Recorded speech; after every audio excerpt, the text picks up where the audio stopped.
চৈতন্যদেব কোনটা? চৈতন্যদেব। হুম।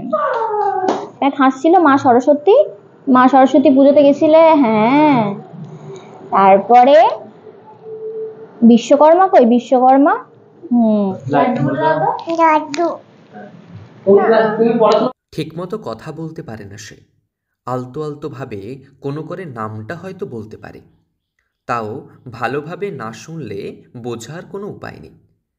তার নাম লাড্ডু নাকি একাক্স সে হয়তো নিজেও জানে না। তবে মাত্র 1 বছর 7 মাস বয়সে ছোট্ট এক শিশুর প্রতিভা জানলে অবাক হবেন। বাবা মা ছাড়া আর হয়তো চেনে না কাউকেই, তবে সে অনায়াসে চিনতে পারে প্রায় 70টি হিন্দু দেবদেবীকে। ছবি দেখালে একে একে বলে দেবে কোনটি কোন দেবতার ছবি। হ্যাঁ। সূর্যদেব, সূর্যদেব, সূর্যদেব। হ্যাঁ। শ্রীকৃষ্ণ, কৃষ্ণ দাদা কই? কৃষ্ণ দাদা। হ্যাঁ। তারপর শনি। আলতো আলতো করে কথা বললেও এই ছোট্ট শিশুর প্রতিভা প্রশংসিত হয়েছে বিভিন্ন স্তরে। বাবা মায়ের এক ছেলে একাক্স, একাক্স ভট্টাচার্য।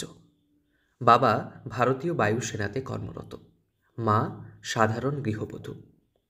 একাক্সের বয়স সবে 1 বছর 7 মাস। এই বয়সে তার প্রতিভা সারা ভারতে অনন্য দৃষ্টান্ত সৃষ্টি করেছে। মাত্র 1 বছর 7 মাস বয়সে একাধিক হিন্দু দেবদেবীকে অনায়াসে চিহ্নিত করতে পারে সে। ইতিমধ্যেই প্রায় 70টি হিন্দু দেবদেবীকে চিহ্নিত করে ইন্ডিয়া বুক অব রেকর্ডসের স্বীকৃতি পেয়েছে।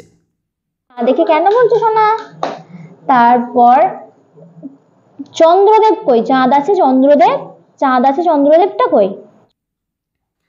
একাক্সের বাবা জয়ন্ত ভট্টাচার্য, মা রিমি ব্যানার্জি ভট্টাচার্য। বাড়ি পূর্ব বর্ধমানের কাটোয়ার কাছে একটি গ্রামে হলেও জয়ন্তবাবু ভারতীয় বায়ুসেনায় কাজের সুবাদে থাকেন খড়গপুরের কলাইকুণ্ডাতে। কাজের পাশাপাশি ছেলেকে সময় দেন জয়ন্তবাবু। ছেলের এই সাফল্যে খুশি তিনি। ছেলের খুব অল্প বয়স থেকেই মানে একদম 5-6 মাস থেকে একটা ও ঠাকুরের প্রতি একটা ইয়ে ছিল। যাই হোক, তো পরবর্তীকালে ওর মায়ের ওপর আমি মেন কৃতিত্বটা দেবো, কারণ অবসর সময়ে ও মাই এইসব জিনিসগুলো শিখিয়েছে। বা ও ঠাকুরের প্রতি একটা, যে কোনো ঠাকুরের প্রতি একটা আলাদা ওর ভক্তি আছেই। যেমন আমি ঘরে ঠাকুরকে ধূপ দিই, ও আমার সাথে ঠাকুরকে ধূপ দেয়। তো খুবই ভালো লাগছে, বাবা হিসাবে আমি খুবই গর্বিত। আপনাদের বাড়ি কোথায়? আমার বাড়ি হচ্ছে পূর্ব বর্ধমানের কাটোয়ার কাছের গ্রামে। প্রসঙ্গত, প্রায় 6 মাস বয়স থেকে হিন্দু দেবদেবীর ছবি দেখে আনন্দ পেত এই ছোট্ট একরত্তি। ধীরে ধীরে খেলার ছলে বাবা মা বিভিন্ন হিন্দু দেবদেবীর ছবির সঙ্গে পরিচিত করে তাকে। নিজের আগ্রহ এবং জেদ নিয়ে এই সামান্য বয়সে মনে রাখে একাধিক হিন্দু দেবদেবীর ছবিকে। কথা না বলতে পারলেও ইশারা ইঙ্গিতে বিভিন্ন জিনিসের প্রতি অনুসন্ধিৎসু মন তার। আলতো আলতো কথায় কোনো জিনিসের প্রতি জানার আগ্রহ একাক্সের। সম্প্রতি চলতি বছরের জানুয়ারিতে ইন্ডিয়া বুক অব রেকর্ডসের জন্য আবেদন জানায় বাবা মা। এরপরই পরিবারে আসে খুশির খবর। খুশি পরিবার থেকে সকলে। আমি ওকে একটু ছবি দেখে দেখে করতাম, বা যে কোনো বই এনে দিলে প্রথমে যদি ওর হাতে ধরিয়ে দেওয়া হয়, ও নিজে থেকে জিজ্ঞাসা করতে থাকে যেগুলো জানে না। যতক্ষণ পর্যন্ত ওর মানে একদম মনে না করে নিতে পারে যে ওটা কি আছে, ততক্ষণ ও জিজ্ঞাসা নিজে থেকেই করতে থাকে। এটাতে আমাদের কোনো ইয়ে নেই, আমি শুধু আমাদের কর্তব্যটুকু পালন করি, ওকে দেখাই কোনটা কি আছে।